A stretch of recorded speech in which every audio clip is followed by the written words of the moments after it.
Returning home after years of conflict, my mind was still grappling with the noise of gunfire and the harsh reality of war. The familiar sight of our suburban neighborhood, so distant in my memory, was supposed to be a sanctuary. A place where I could put my past behind me and rebuild a life with Kate.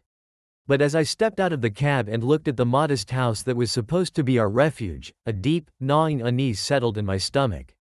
The house, once a symbol of our hopes and dreams, now seemed to sag under the weight of its age. The paint was peeling, and the lawn, which had always been neatly manicured, was overgrown with weeds. I fumbled with the keys, trying to ignore the growing pit in my chest. Each day I was away, I had envisioned returning to a warm, loving home, filled with the smell of Kate's cooking and the comforting hum of domesticity. Instead, I was met with a stark, cold silence. Kate was at work. I had learned not to expect her to be there when I got home. A routine that had begun to weigh heavily on my mind. I had always admired her dedication, but lately, it seemed to be her sole focus. I couldn't help but feel a twinge of resentment. Wasn't it supposed to be the other way around? That I would come back to find her waiting for me, ready to pick up where we left off. The house was quiet as I walked through the door. The scent of stale air hit me immediately, mingling with the faint smell of something burnt that had gone unnoticed. I dropped my duffel bag by the door and took a deep breath. Trying to steady myself. This place was supposed to be my sanctuary, my escape from the chaos. Instead, it felt like a cage. I walked into the living room and surveyed the scene. The furniture was old and worn, a stark contrast to the bright, modern pieces I had seen in the glossy magazines while I was stationed abroad. There were unopened bills scattered on the coffee table, their envelopes bearing the unmistakable logo of creditors. My heart sank as I picked up one of them. The number printed on the statement was a cold, hard reminder of our deteriorating financial situation. I knew that coming home would be a challenge. I had anticipated the difficulty of reintegration, the struggle to find my place again in a world that had moved on without me. But I hadn't expected the financial strain to be so severe. The savings we had managed to scrape together over the years had been depleted by medical bills, the cost of maintaining the house, and the everyday expenses that seemed to multiply without end. I turned on the small, dusty television in the corner, hoping for some distraction from the mounting pressure. The local news broadcast was filled with stories of economic woes and political strife, each headline a reminder of the harsh reality outside my door. The familiar faces and voices seemed distant and foreign, a world I no longer fully belonged to. As the days wore on, the weight of our financial troubles became more apparent. I spent hours each day scouring job listings, filling out applications, and attending interviews. But the jobs were scarce and the competition fierce. My military experience, though impressive, did little to ease the transition into civilian life. Employers were hesitant to hire a veteran, seeing only the scars and the baggage that came with my service. Kate's long hours at the restaurant, though intended to help, seemed to create a chasm between us. Each evening she came home exhausted, her face drawn and tired. She would tell me stories about her day, but they were often incomplete, leaving me with more questions than answers. I tried to be supportive, to be the husband she needed, but the growing distance between us made it increasingly difficult. One evening, after another fruitless day of job hunting, I sat down at the kitchen table, staring at the pile of bills in front of me. I could feel the walls closing in, the pressure of our financial instability squeezing the air from my lungs. I wanted to believe that everything would be okay, that we would find a way through this. But as the days turned into weeks, the reality of our situation began to sink in, leaving me with a sense of despair I had never felt before. The dream of a peaceful life, of returning to the normalcy I once knew, seemed to slip further and further away. The house, the job market, and even Kate's presence seemed to be part of a larger, more troubling picture. I felt like a stranger in my own home, a veteran whose fight was far from over, now waged on the battlefield of everyday survival. As the days dragged on, I began to notice the subtle but unmistakable changes in Kate's routine. Her job at the restaurant had always been demanding, but recently, it seemed to consume more and more of her time. It wasn't just the long hours, it was the way she talked about her work, the new acquaintances she mentioned, and the faint yet persistent scent of fine perfume that clung to her clothes when she came home. Kate had always been passionate about her work. She had taken the job at the upscale restaurant as a way to bring in some extra income. But it had quickly evolved into something more. She had become a key figure at the restaurant, praised for her impeccable service and her ability to charm even the most discerning patrons. The restaurant itself was a glittering beacon of luxury, its walls adorned with fine art and its floors polished to a high shine. It was the kind of place where the elite dined, where deals were made over lavish meals, and where every detail was meticulously curated. I had always admired Kate's dedication. But lately, the restaurant had become her whole world. She would leave early in the morning and come home late at night, her eyes tired but her demeanor vibrant and full of stories about the people she had met. She spoke of high-profile clients and extravagant events with a kind of enthusiasm that seemed out of place given our financial predicament. The change in her routine was noticeable. The once comfortable routine of our evenings together was disrupted. Meals that we used to share, where we would catch up on each other's day and talk about our dreams and concerns, had become rare and brief. Kate would come home just in time for a quick bite before collapsing into bed, only to leave again before the sun was up. I tried to adjust, to understand the demands of her job, but the distance between us grew wider with each passing day. Something was unsettling about the way she would talk about her colleagues and clients. She mentioned a few names frequently, names that seemed to belong to the upper echelon of society. I would catch glimpses of her phone, with messages from these people, and though I never saw anything overtly suspicious, the frequency of their contact made me uneasy. It was as if these people were becoming a bigger part of her life than me. On the rare evenings when Kate was home, she was often preoccupied, her thoughts drifting back to the restaurant and the people she had met. We would sit across from each other at the dinner table, and despite the food being warm and the setting cozy, an invisible barrier seemed to divide us. I tried to engage her in conversation, to bridge the growing gap, but she would often offer half-hearted replies, her mind elsewhere. One night, as I sat in the living room waiting for her to come home, I found myself staring at the clock. It was well past midnight, and the silence of the house felt heavy. The muted hum of the refrigerator was the only sound, punctuated occasionally by the distant rumble of traffic outside. I could see the faint glow of the streetlights filtering through the window blinds, casting a dim light across the room. When Kate finally walked through the door, her face was tired but she wore a smile that seemed more like a mask than genuine joy. She quickly changed out of her work clothes and joined me at the table, where we tried to have a conversation. Her words were enthusiastic, filled with stories about the rich and powerful she had interacted with, but her eyes betrayed a weariness that spoke of exhaustion and perhaps something more. As the weeks went by, I couldn't shake the feeling that something was amiss. Kate's growing attachment to her job and the people she encountered there began to feel like a chasm separating us. I couldn't help but wonder if her dedication to her work was a way to escape the financial pressures we faced or, worse, a distraction from something more troubling. My heart ached with the worry of what might be happening in her world, a world that was increasingly becoming opaque to me. Despite my best efforts to remain supportive and understanding, the worry gnawed at me. I wanted to believe that Kate was merely caught up in the whirlwind of her job and that our situation would improve with time.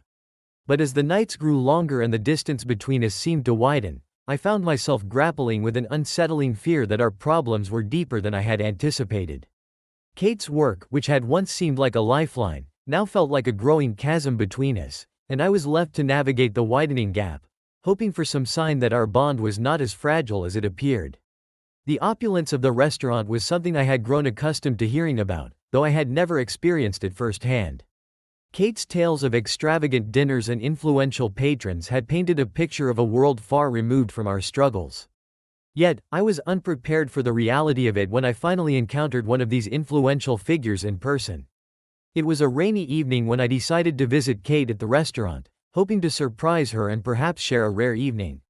The rain pattered steadily against the windows as I walked through the restaurant's grand entrance, the heavy aroma of gourmet cuisine mingling with the sharp scent of rain-soaked asphalt. The host, a sharply dressed man with a practiced smile, greeted me with polite curiosity. I mentioned I was Kate's husband, and he nodded with a hint of recognition, directing me to a secluded corner where Kate worked. As I made my way through the elegantly decorated dining area, I couldn't help but marvel at the extravagance. Crystal chandeliers cast a warm, golden light over impeccably set tables, each adorned with fresh flowers and silver cutlery. The hum of conversation and clinking glasses created a backdrop of subdued luxury. It was a world of wealth and sophistication that seemed both alluring and intimidating. I finally spotted Kate, her face illuminated by the soft glow of a nearby candle. She was engaged in animated conversation with a tall, impeccably dressed man. His name tag read, Richard Grayson, and he exuded an aura of authority and charm. His tailored suit was pristine, and he carried himself with a self-assuredness that suggested he was accustomed to being in control. I observed him from a distance, noting the way his eyes lingered on Kate with a gaze that was both admiring and intensely focused. As I approached, Kate's expression shifted from professional composure to genuine warmth. She introduced me to Richard with a smile, her voice carrying a note of pride that made me swell with a mix of affection and apprehension. Richard extended his hand in a firm handshake, his grip strong and confident. There was a smoothness to his demeanor, a polished ease that immediately made me feel like an outsider in this carefully curated world. "Jack, it's a pleasure to meet you," Richard said, his voice rich and resonant. "Kate has told me so much about you." His words were courteous, but there was an undertone of familiarity that struck me as odd. I couldn't shake the feeling that he was trying a bit too hard to be charming. As if his interest in me was as much about testing boundaries as it was about making a good impression. Kate and Richard's conversation flowed effortlessly, punctuated by laughter and shared anecdotes. Richard's attention to Kate was unmistakable. He was attentive, his compliments frequent and heartfelt. I watched as he leaned in slightly, his hand occasionally brushing against Kate's as he gestured. It was subtle but deliberate, a physical closeness that seemed to transcend mere friendliness. Over the following weeks, I noticed that Richard became a regular presence in Kate's life. His visits to the restaurant became more frequent, and Kate's stories about him grew more detailed. She spoke of his business ventures and the influential circles he moved in, always with a sense of awe and respect that bordered on reverence.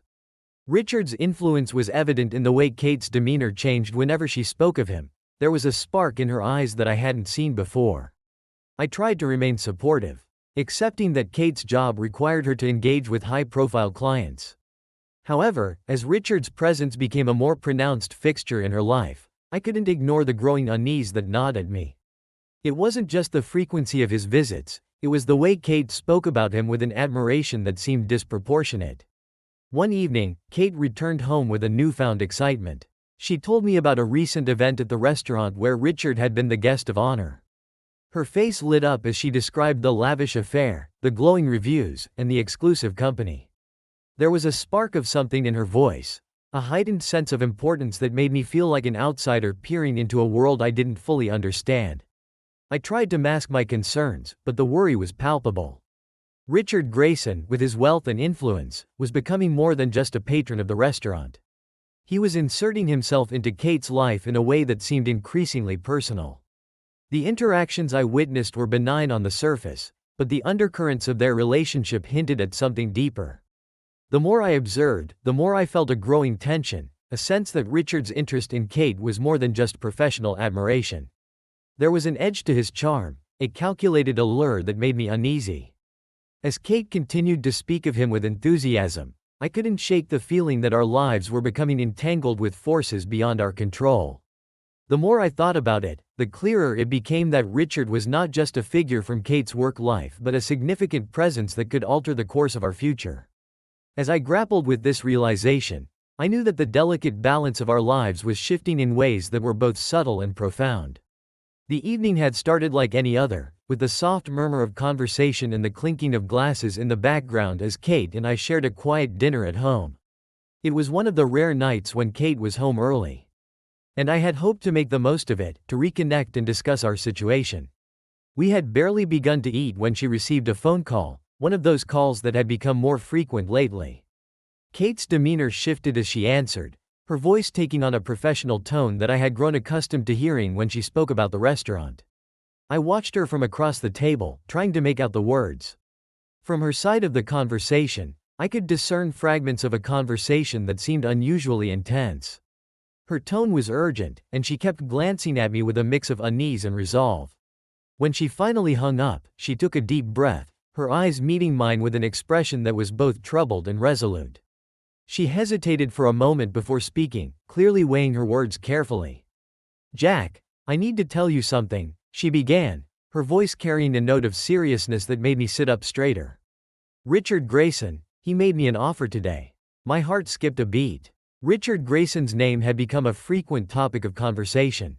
And while I had tried to remain detached, the growing frequency of his interactions with Kate had begun to unsettle me.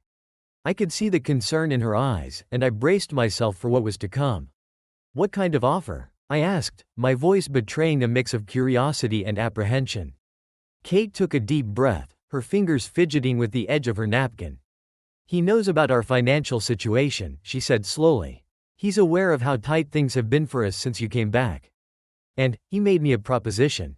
I felt a chill run down my spine.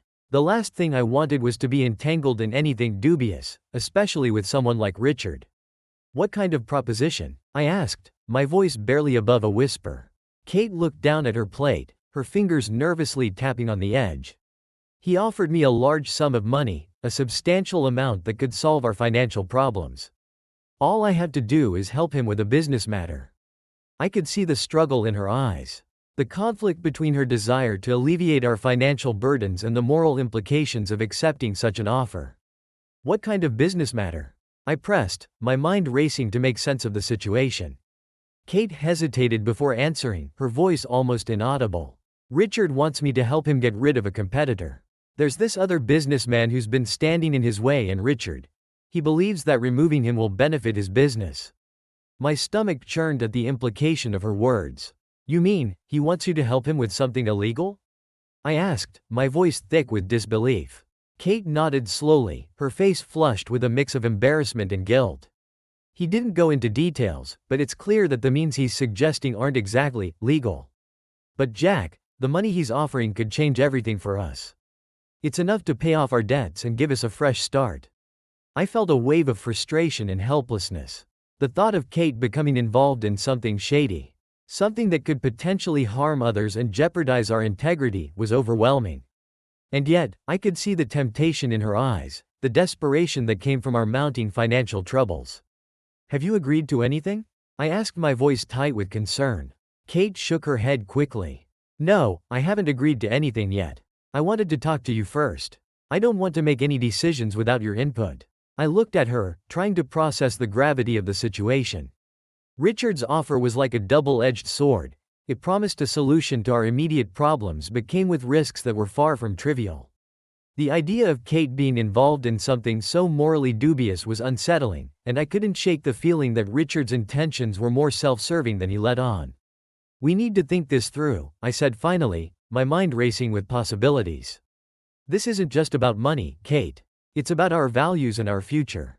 If we get involved with Richard's plans, there's no telling where it could lead us." Kate's eyes were filled with uncertainty, and I could see the weight of her dilemma. "I know," she said quietly. "I just don't know what to do. The money would solve so many problems, but I can't stop thinking about what it might cost us in the long run." The conversation left me feeling more anxious than ever. The offer from Richard Grayson was a tantalizing solution to our immediate struggles, but it came with strings attached, strings that could unravel the very fabric of our lives. As Kate and I sat in the dim light of our kitchen, the weight of our choices loomed large, and I knew that whatever decision we made would have far-reaching consequences. In the silence that followed, I realized that we were at a crossroads, and the path we chose would determine not only our financial future but also the integrity of our lives. The decision was made, and the weight of it hung over us like a dense fog. Kate's acceptance of Richard Grayson's offer marked the beginning of a series of events that would irrevocably alter the course of our lives. The details of her agreement remained shrouded in ambiguity, but I could sense a shift in her demeanor, a cold, calculating edge that replaced the warmth I once knew. It began subtly, with small changes in Kate's behavior and interactions. She would come home with a new urgency in her step, her eyes flashing with a purpose that I had not seen before. She spoke less about her day at the restaurant, her stories becoming increasingly vague. Instead, she would focus on plans and strategies, always just out of my reach, as though she were building a fortress around her true intentions. One evening, Kate's demeanor was particularly inscrutable. We were sitting together in the living room, and she suggested we go for a walk to clear our heads. It was a rare moment of intimacy, and I hoped it would provide an opportunity for us to reconnect. As we strolled through the quiet streets of our neighborhood, I tried to broach the subject of Richard's offer, hoping to understand her thought process. "I've been thinking about the plan," I said cautiously. "It's been weighing on my mind. What exactly did Richard want you to do?" Kate glanced at me, her expression carefully neutral. "Jack, I've already told you that Richard wants to deal with a business competitor. I don't have all the details yet, but he's been very persuasive. He believes that this step is crucial for his business, and he's promised us a substantial reward." Her tone was nonchalant, but there was a deliberate edge to her words that made me uneasy. "But what exactly is the plan? How does he expect us to be involved?" Kate took a deep breath, her gaze fixed on the ground as if searching for the right words. "Richard has a very specific approach in mind. He's mentioned that he needs someone to gather information and possibly create a situation where the competitor is forced out of the market. It's complicated, and he's very secretive about the details." I felt a twinge of frustration. "Kate, this doesn't sound right. We're talking about something that could be illegal. What if we get caught up in something dangerous?" Kate's response was measured, her voice soothing and reassuring. "Jack, I understand your concerns, but think about what this money could do for us. We could pay off our debts and start fresh. Richard's offer is a chance to secure our future." I tried to reconcile her words with the unease gnawing at me. The more Kate spoke, the more I sensed that her reassurances were a facade. Her determination to proceed with Richard's plan seemed to overshadow any ethical reservations she might have had. It was as if she was committed to making this work, regardless of the consequences. In the weeks that followed, Kate began to subtly manipulate me into participating in Richard's scheme.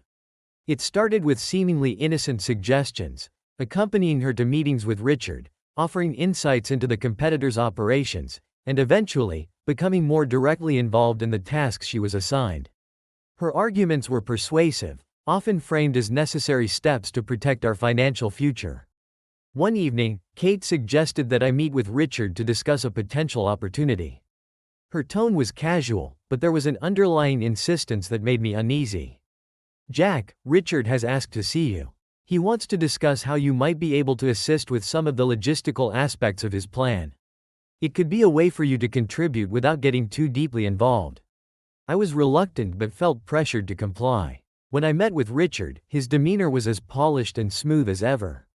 He spoke with a practiced charm, outlining the role he envisioned for me. It was framed as a way to support Kate and help her achieve the goals they had set. Richard's words were carefully chosen, and designed to appeal to my sense of duty and concern for our financial stability. The more Richard spoke, the more I felt like a pawn in a larger game. His explanations were vague, his reassurances unconvincing. He painted a picture of a controlled, calculated operation, but some gaps and inconsistencies troubled me. Despite my reservations, Kate's growing insistence and the promise of financial relief created a powerful, conflicting pressure. As I began to take on tasks related to Richard's plan, Kate's manipulation became more apparent. She would praise my involvement, highlighting how crucial my contributions were to our success. Her praise was laced with subtle manipulation, reinforcing the idea that my participation was not only necessary but also a testament to my commitment to our future. Despite my growing unease, I found myself increasingly drawn into the scheme. Kate's insistence, combined with Richard's charm, created a web of deception that was difficult to untangle. The more I became involved, the more I realized how deeply Kate had intertwined our lives with Richard's dangerous plan. The weight of our financial troubles and Kate's manipulative tactics left me feeling trapped. I was caught between the desire to secure our future and the growing realization that we were stepping into a dangerous and morally dubious situation. The lines between right and wrong, necessity and compromise, began to blur, and I found myself grappling with the consequences of our choices. In the quiet moments when Kate and I were alone, I could see the strain in her eyes, the burden of the decisions she had made. But there was also a steely resolve that made me question whether she had fully considered the ramifications of her actions. As we continued down this path, the stakes grew higher, and the shadows of our choices began to loom larger over our lives. It was a crisp autumn morning when I first stepped into the whirlwind of Richard Grayson's world. The transition from our quiet life to the covert operations I was now involved in felt surreal, like an unwelcome plunge into a murky, unknown realm. At first, I believed I was merely navigating a necessary evil to secure our financial future. The stakes seemed high, but the promise of relief from our crushing debt kept me moving forward. Richard's plan, as he had outlined, was a series of calculated moves designed to undermine his competitor's business. My role, initially shrouded in vague responsibilities, quickly became more involved. Richard had an air of confidence about him, a charisma that made his schemes seem almost plausible, even necessary. I was introduced to a network of operatives, each with their role in this elaborate game, and each step I took felt like another piece falling into place. The tasks were deceptively simple at first: collecting information, tracking business activities, and observing the competitor's operations. Richard's instructions were meticulously crafted, with each task seemingly tailored to avoid confrontation while ensuring maximum disruption. My involvement grew from peripheral observation to active participation. I found myself involved in surveillance, gathering data, and even orchestrating minor disruptions designed to unsettle the competitor. As the weeks passed, the tasks grew riskier. The operations I was involved in escalated from benign activities to more perilous undertakings. I was asked to retrieve sensitive documents, plant misinformation, and even engage in covert meetings with shadowy figures who seemed to exist only to further Richard's plans. The lines between right and wrong became increasingly blurred, and my involvement deepened, driven by the belief that I was acting for the greater good of our family. The nights became longer as I was drawn into a web of deceit and manipulation. I would return home exhausted, my mind racing with the details of the day's operations. Kate would greet me with an encouraging smile, her demeanor calm and collected. She seemed to take solace in my growing involvement, often expressing how much it meant to her and our future. Her reassurances, though comforting, seemed increasingly hollow as I delved deeper into the dangerous world Richard had orchestrated. It wasn't until I found myself in a particularly precarious situation that doubts began to creep in. I was tasked with a highly sensitive operation, intercepting a shipment intended for the competitor. A job that involved risks far beyond anything I had anticipated. The operation required me to act with precision and secrecy, and I felt the weight of the responsibility on my shoulders. The more involved I became, the more I noticed discrepancies in the information and a growing sense of unease about the true nature of our involvement. The seeds of doubt that had been quietly sprouting in the back of my mind began to take root, and the growing realization that something was amiss was impossible to ignore. As I continued to work closely with Richard and execute increasingly complex and risky operations, I started to notice inconsistencies in Kate's and Richard's stories. The veneer of their plans began to crack, revealing unsettling truths that I could no longer dismiss. It began with small observations, an overheard conversation, an inconsistency in the details of our tasks, and subtle changes in Kate's behavior. I started to notice how Kate would become evasive whenever I asked about the specifics of Richard's plans. Her explanations were vague, her reassurances less convincing. I couldn't shake the feeling that there was something more sinister beneath the surface. One evening, after a particularly harrowing operation, I found myself alone in the quiet of our home, the weight of the day's events pressing heavily on my shoulders. I decided to go through some of the documents and notes I had accumulated, hoping to make sense of the chaos that had become my life. As I reviewed the information, I stumbled upon discrepancies, details that didn't quite match up, and connections that seemed out of place. My growing suspicions drove me to dig deeper. I began to piece together fragments of information, conducting my investigation into the activities Richard had tasked me with. The more I uncovered, the more troubling the picture became. It was clear that Richard's operations were not just about removing a competitor, they were part of a broader, more malevolent scheme. As my investigation progressed, I discovered that Kate's involvement went beyond mere participation. She had been orchestrating a plan of her own, one that involved not only deceiving me but also manipulating Richard's scheme for her gain. The realization hit me like a bolt of lightning: Kate's motives were far from altruistic. She had been using our financial situation to further her agenda, all while pretending to be a supportive partner. The full extent of the betrayal became horrifyingly clear when I discovered documents and communications that revealed Kate's secret dealings with Richard. It became evident that she had been colluding with him, using our financial desperation as leverage to achieve her objectives. Her actions were not just about solving our problems, they were part of a calculated strategy to manipulate and exploit our situation for personal gain. The shock of the revelation was almost paralyzing. The person I had trusted the most, the person I had relied on for support and understanding, had been deceiving me all along. Kate's duplicity was a devastating blow. And the realization that I had been a pawn in her and Richard's game left me feeling betrayed and disillusioned. Confronting Kate was a painful and emotional ordeal. When I finally faced her with the evidence of her betrayal, her initial reaction was a mix of shock and defensiveness. She tried to justify her actions, to explain away her deceit as a necessary evil to secure our future. But her words rang hollow, and the damage to our relationship was irreparable. The discovery of Kate's true motives and her involvement in Richard's scheme shattered the illusion of control I had clung to. Our lives, once defined by financial struggles and desperate decisions, had become a tangled mess of deceit and betrayal.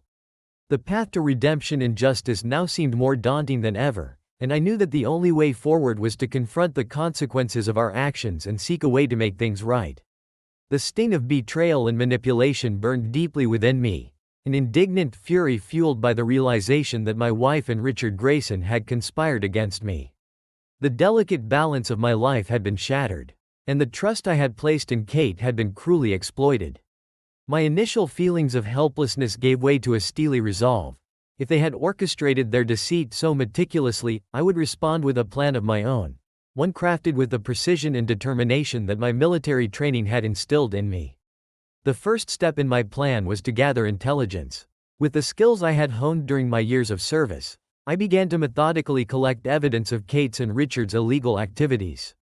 I knew that to dismantle their schemes, I needed to expose them completely, every detail, every transaction, every shady deal. The task was daunting, but I approached it with the same focus I had applied to my military operations. I utilized every resource at my disposal. I contacted old contacts from my time in the service, people who could help me access information discreetly. I arranged covert meetings and used encrypted communication channels to ensure that my activities remained hidden from Kate and Richard. I scoured through records, financial documents, and communications, piecing together the puzzle of their conspiracy.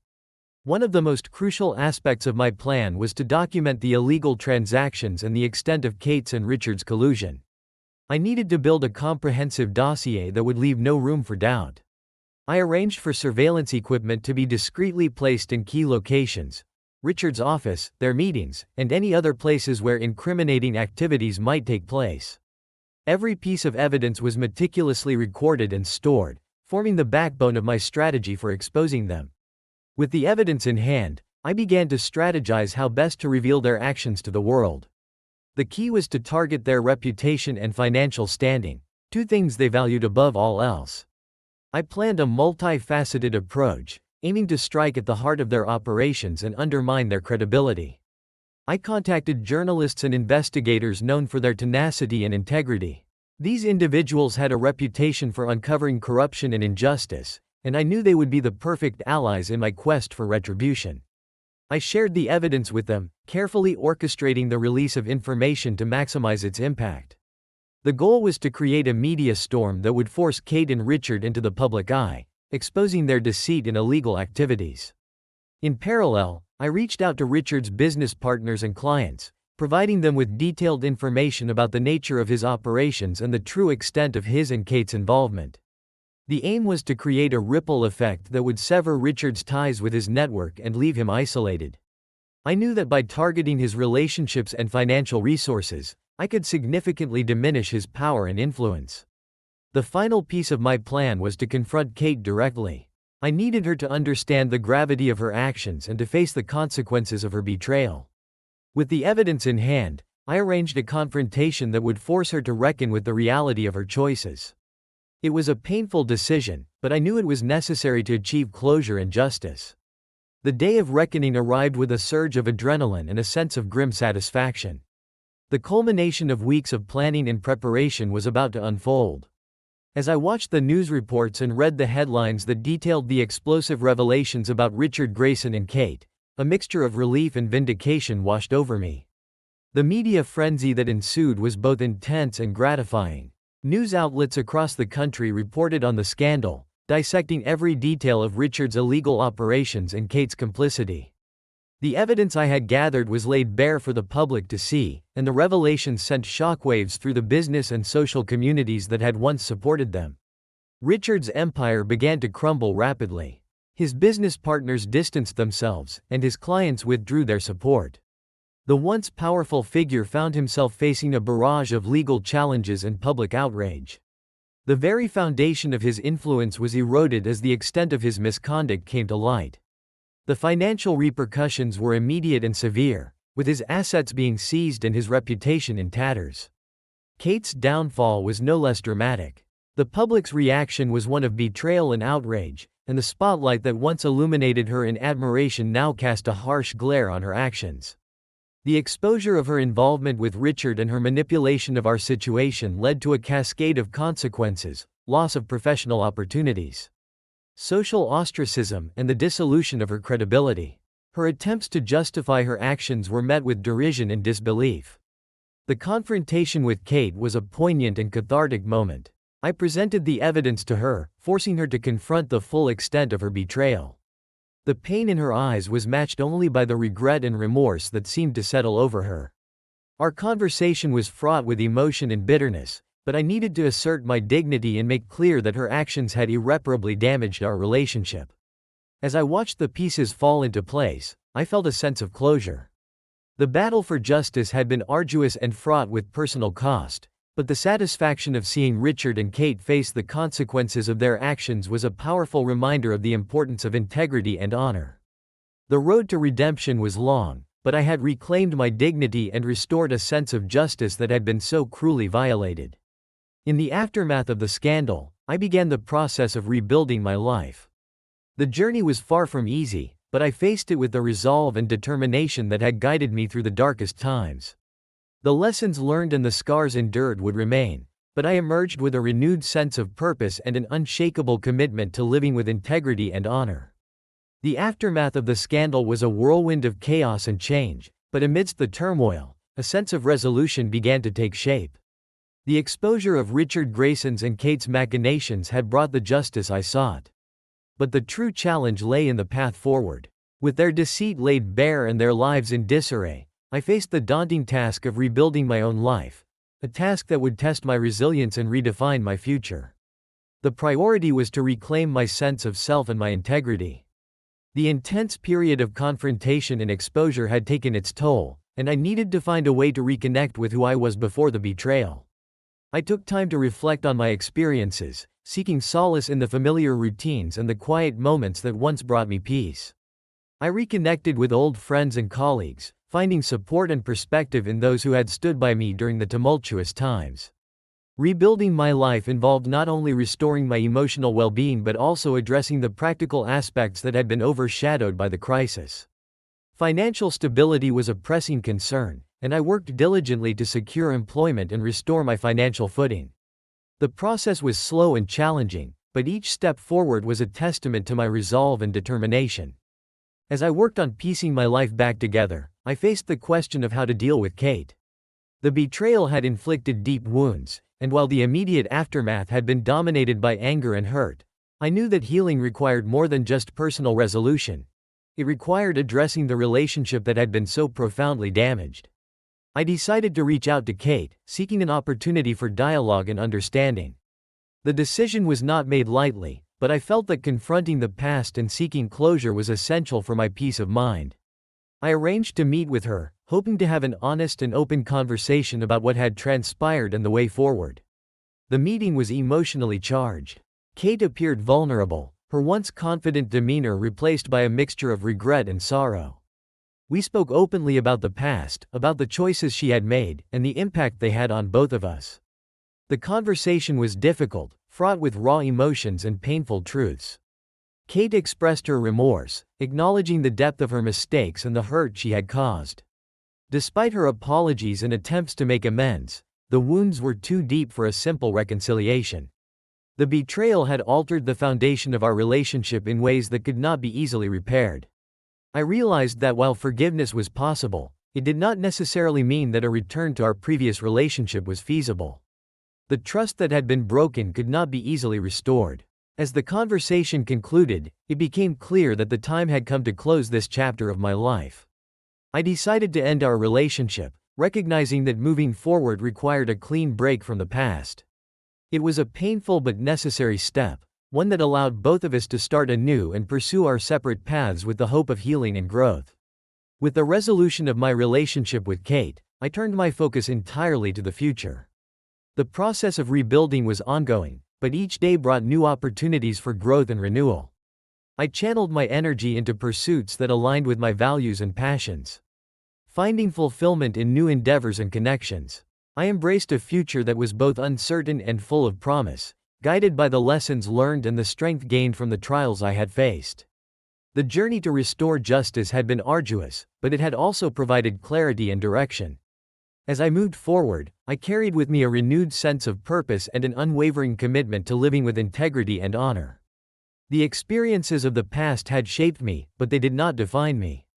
The future was mine to forge, and I faced it with the resolve to build a life that was true to my values and aspirations.